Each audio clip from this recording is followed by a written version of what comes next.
Un peu plus de 2 ans après la mort de Michael Jackson, c'est l'autre monstre sacré de la pop américaine qui disparaît à son tour. Whitney Houston s'est éteinte à l'âge de 48 ans. La chanteuse et actrice a été découverte inanimée dans une chambre d'hôtel de Beverly Hills à Los Angeles, à la veille de la 54e cérémonie des Grammy Awards, une récompense qu'elle a glanée à 6 reprises durant sa carrière. Les artistes saluent unanimement la disparition de cette diva de la pop qui avait fini par sombrer dans les drogues et l'alcool. Un visage lumineux, une des voix les plus puissantes de la variété américaine, Whitney Houston aura marqué la musique de la fin du XXe siècle. C'est mon héroïne qui est décédée. J'ai dit à son producteur quand je l'ai entendue, c'est la meilleure chanteuse que j'ai jamais entendue. Elle fait partie de mon adolescence. C'était aussi une grande actrice. Chanteuse, actrice inoubliable aux côtés de Kevin Costner dans Bodyguard, Whitney Houston avait été révélée en 1987.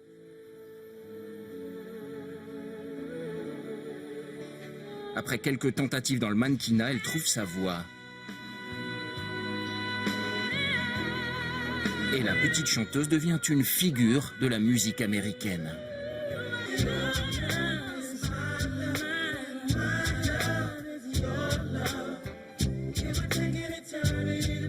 Elle est le maillon entre la soul des années 60, celle qui vient du gospel, qui vient de l'église, et les chanteuses de R&B qu'on connaît, qui sont un peu ses descendantes, les Rihanna, Mariah Carey, Beyoncé, etc. Côté scène, les sourires, dans le privé, la descente aux enfers. Whitney Houston épouse le rappeur Bobby Brown en 1992. Elle sombre dans la drogue, subit des violences conjugales.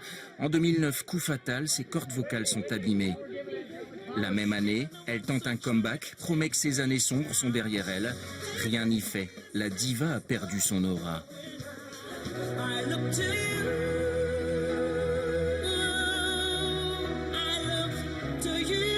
I Look to You, c'était l'une de ses dernières chansons. Whitney Houston laisse derrière elle une impressionnante collection de tubes, mais aussi le sentiment d'un immense gâchis.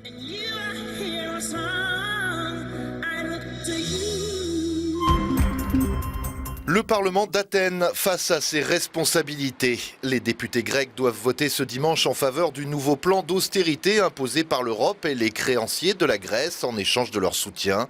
Mais face à l'impopularité des mesures annoncées et en fonction de la mobilisation des manifestants dans la rue, les débats pourraient bien déraper. Le vote sur le texte est attendu tard dans la soirée. Claude Guéant sur les traces de la civilisation caribéenne. Le ministre de l'Intérieur est arrivé à Fort-de-France en Martinique pour une visite officielle de 4 jours aux Antilles.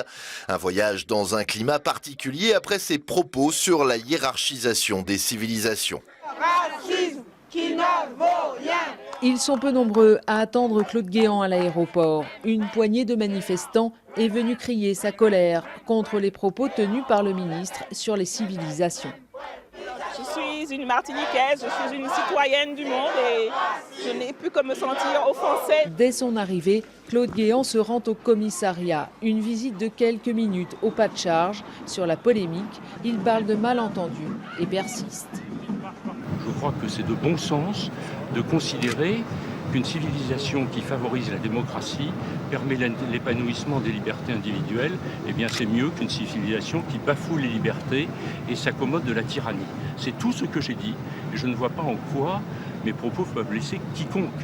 Claude Guéant est sur les terres de Serge Letchimy. Après son intervention à l'Assemblée nationale, le député martiniquais a eu droit à un accueil triomphal lors de son retour. Aujourd'hui, il ne participe pas à la visite du ministre.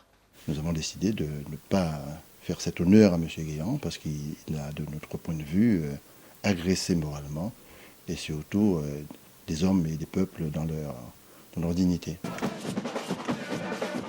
Hasard du calendrier, à Fort-de-France, c'est la période du carnaval. Et les Martiniquais ont, semble-t-il, fait leur choix, celui d'ignorer la visite de Claude Guéant. Ils étaient plus de 78 000 à avoir bravé hier soir le vent et le froid, avec l'espoir d'être réchauffés par le jeu du 15 tricolore. Mais les spectateurs du Stade de France n'ont pas eu le temps de taper dans leurs mains, cueillis à froid par cette décision qui fait polémique d'annuler le match en dernière minute pour cause de terrain gelé. Hier soir, quelques minutes avant le coup d'envoi, l'incertitude règne au Stade de France. Un étrange conciliabule pour une ultime inspection de la pelouse. La décision de l'arbitre tombe dans le vestiaire des Bleus. Décision de destination. C'est une décision de destination. Il y a 3 endroits qui sont gelés complètement et il ne peut pas prendre le risque.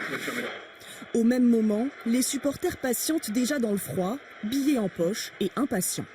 Malheureusement, sur l'avis de l'arbitre qui a déclaré le terrain dangereux, nous sommes obligés de repousser le match de ce soir. Bronca générale, tristesse et colère pour les 78 000 spectateurs présents. C'est la première fois qu'un match du tournoi des 6 nations est reporté à la dernière minute. Ils savent qu'il fait froid depuis, ils auraient dû l'annuler depuis vendredi et au moins, ils n'auraient jamais dû faire venir les gens. C'est honteux. Qu'est-ce que je peux dire? On vient tout droit d'Irlande, on ne peut pas revenir, c'est terminé pour nous, c'est terrible. L'équipe de France vient saluer la foule, mais le cœur n'y est pas. Les Bleus sont surtout frustrés.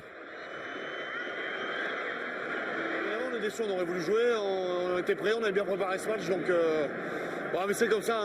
Nous encore, c'est pas très grave, mais c'est vrai que pour les gens qui sont déplacés pour venir ce soir, franchement c'est un peu scandaleux d'avoir mis un match comme ça à 21h avec ce temps. La date du report n'a pas encore été annoncée. La décision sera prise demain.